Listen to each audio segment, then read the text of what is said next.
अस्सलाम वालेकुम नाज़रीन, मेरा नाम अली हैदर है और आपका शुक्रगुजार हूँ कि आपने मेरी वीडियो देखने के लिए वक्त निकाला। दोस्तों, वक्त बदलते देर नहीं लगती। मैंने सोचा था कि शायद इमरान खान का वक्त बदलेगा, मगर इतनी जल्दी बदलेगा, मैं ख़ुद हैरान हूँ उस पर।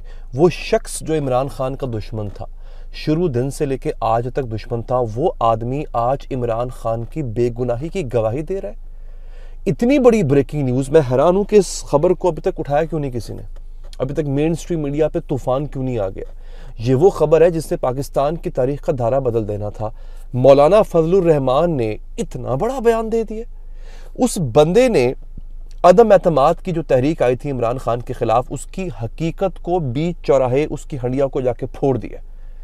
उस बंदे ने उसके हकीकी किरदार यानी अदम एतमाद की तहरीक लाया कौन था, बज़ाहिर कौन लाया था? शहबाज शरीफ लाया था, पीपल्स पार्टी लाई थी, MQM ने साथ दिया था।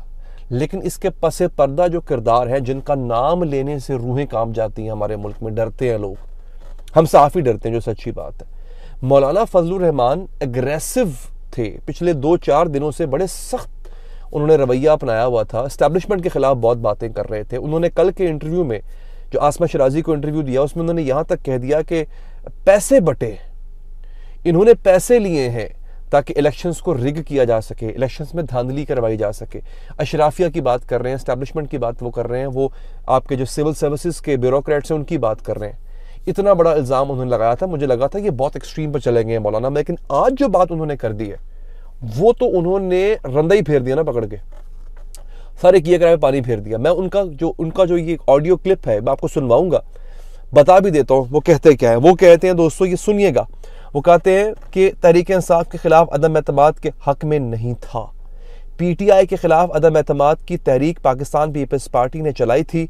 मौलाना फजलुर रहमान, अभी बात खत्म नहीं हुई, सुनिएगा पूरी बात। वो कहते हैं अदम एतमाद की तहरीक के हवाले से जनरल फैज और जनरल बाजवा हमारे साथ राब्ते में थे। लेकिन जुमला एक और उन्होंने कहा कि हमें ये यानी नून लीग को और पीपल्स पार्टी को ये अदम एतमाद की तहरीक लाने के लिए जनरल फैज ने कहा था, जनरल बाजवा ने कहा था। मैं सर पकड़ के बैठ गया। मैं कहा इमरान खान ये तो कहता था। इमरान खान ने पहले कहा कि अमेरिका ने ये कब सब कुछ करवाया, बाद में उसने कहा कि मुझे बाद में पता चला कि वो जनरल बाजवा के, जिनको मैं अपने साथ मुखलिस समझता था, उन्होंने ये पूरी जो है वो शतरंज की बिसात बिछाई।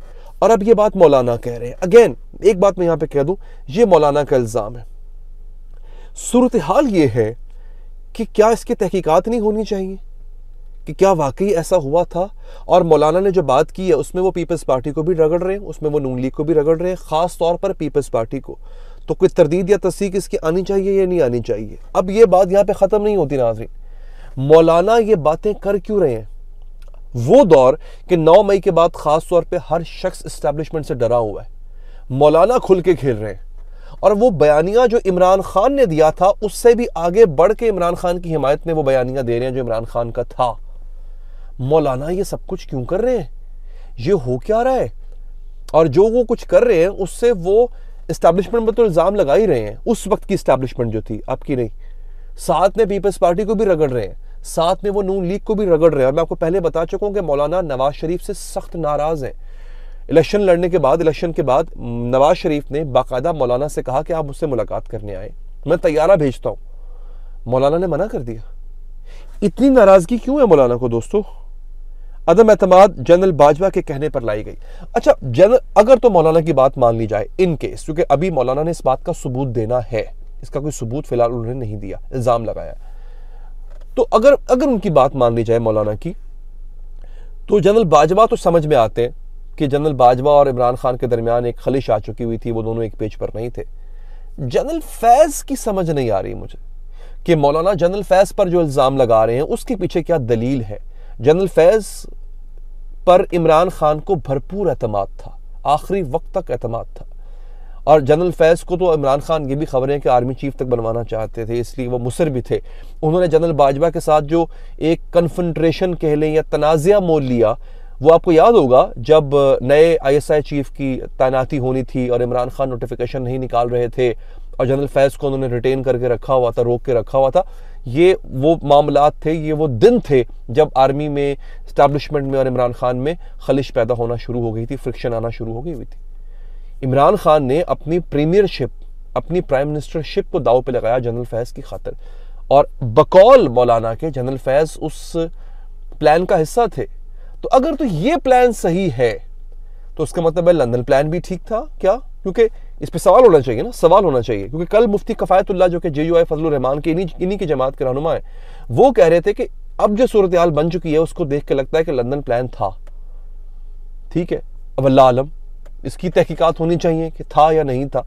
अब मेरे लिए सरप्राइजिंग बात ये तो है ही सही कि जो इल्ज़ाम लग रहा है वो तो सरप्राइजिंग है ही कि किन किन के नाम लिए जा रहे हैं, लेकिन उससे भी ज़्यादा सरप्राइजिंग मेरे लिए ये है कि ये आ कहाँ से रहा है।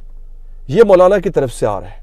मैं चाहूँगा ये जो ऑडियो क्लिप है मौलाना का, अगर आप सुन लें, उन्होंने नदीम मलिक साहब को इंटरव्यू दिया है, वो आप उसका हिस्सा एक सुन लें, फिर मैं वापस आऊँगा। क्या उस वक्त भी जनरल बाजवा या जनरल फैज आपसे राब्ते में थे? मेरी बात पूरी सुन लीजिए। तो कहते हैं कि फजलुर रहमान ने इमरान खान को बचाया। क्या उस वक्त जनरल बाजवा और जनरल फैज आपसे राब्ते में थे? बिल्कुल राब्ते में थे। मौजूदगी में सबको बुलाया गया और सबके सामने उनसे कहा गया कि आपने ये इस तरह करना है। हाँ जी जनाब, ये अब आपने इनकी गुफ्तगू सुन ली मौलाना की, इतनी खुल के बात कर रहे हैं मौलाना, मेरी समझ से बाहर है कि आखिर इसके बाद वो चाहते क्या है, और शायद उनका ये बयानिया मजबूत करेगा उस ताल्लुक को जो अब कायम होने जा रहा है तहरीक इंसाफ और जमीयत उलमाए फजलुर रहमान के दरमियान।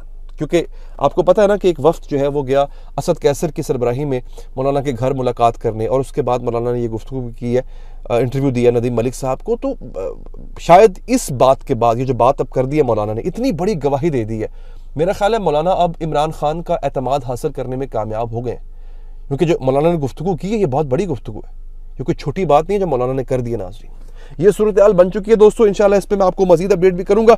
आपको चलते चलते एक अपडेट दे दूं, गुजरात पुलिस की तरफ से एक नोटिफिकेशन जारी किया गया है। सैयद असद मुजफ्फर DPO गुजरात की जानिब से इस वक्त सोशल मीडिया पर सर्कुलेट कर रहा है। आपको याद होगा एक क्लिप था जिसमें कैसरा इलाही जो है, परवेज़ इलाही साहब की जो अहलिया हैं, वो एक पुलिस वाले से बहस रही थी और कह रही थी कि तुम हमें यहाँ से जाने से नहीं रोक सकते और तुम्हारी कही हुई बात कोई हदीस है क्या? तो उस पुलिस वाले ने कहा था कि हाँ हदीस है। इस पे बहुत शोर मचा था, बहुत लोगों ने तनकीद की थी कि आप नाउज़ुबिल्लाह गुस्ताखी कर रहे हो, आपकी बात हदीस कैसे हो सकती है, मगर पुलिस वाले के मुंह से उस वक्त ये निकल गया। तो ये साहब थे जनाब DPO साहब, इनका ये एक बयान है मुबैना तौर पे कि मन सैयद असद मुजफ्फर DPO गुजरात की सियासतदान मिसेस कैसरा परवेज़ इलाही साहिबा से बात हो रही थी, तो मस्कूरा मिसेस कैसरा साहिबा ने मुझे मुखातिब करते हुए कहा कि आपने जो कह दिया है वो हदीस हो गई है, सवालिया निशान। तो मैंने सबकत लिसानी से सहवन बिला इरादा हदीस का लफ्ज़ इस्तेमाल किया बाद अज़ा उलमाए कराम से रहनुमाई लेने के बाद। मतलब आपकी अपनी अच्छी खासी माशाल्लाह एज हो गई है, सैयद घराने से आप ताल्लुक़ रखते हैं, आपको ख़ुद नहीं पता कि आपकी और मेरी बात हदीस का दर्जा नहीं रखती, उसके लिए आपको उलमाए कराम से राय लेना पड़नी थी। यार पता नहीं, मुझे हैरानी होती है कि यार ये CSS अफसर होते हैं, क्या कहे बंदा इनको। मैं शरई तकाज़े पूरे करते हुए इकरार करता हूँ कि मुझसे ये गलती सबकत लिसानी से हुई है। चलें ये बात ठीक है जी, सबकत लिसानी से हुई है, मैं इस गलती पर सख्त नादिम हूँ। मैं अल्लाह ताला और रसूल अकरम सल्लल्लाहु अलैहि वसल्लम से और तमाम मुसलमानों से माज़रत ख़्वाह हूँ और अहद करता हूँ कि आइंदा कभी ऐसी गलती नहीं करूँगा। अल्लाह ताला मुझे माफ़ी अता फ़रमाए, आमीन। सैयद असद मुजफ्फर DPO गुजरात। ठीक है, अगर कोई शख्स माफ़ी मांग ले तो बिल्कुल ठीक है, गलती हुई है, ये वो अपने वो कह रहे हैं तो ठीक है।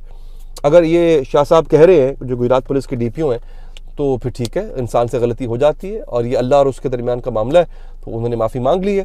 मेरे ख्याल है हम भी इस बात को जाने देते हैं। अब तक के लिए इतना ही नाज़रीन, मुझे दीजिए इजाज़त। अल्लाह ने के बाद।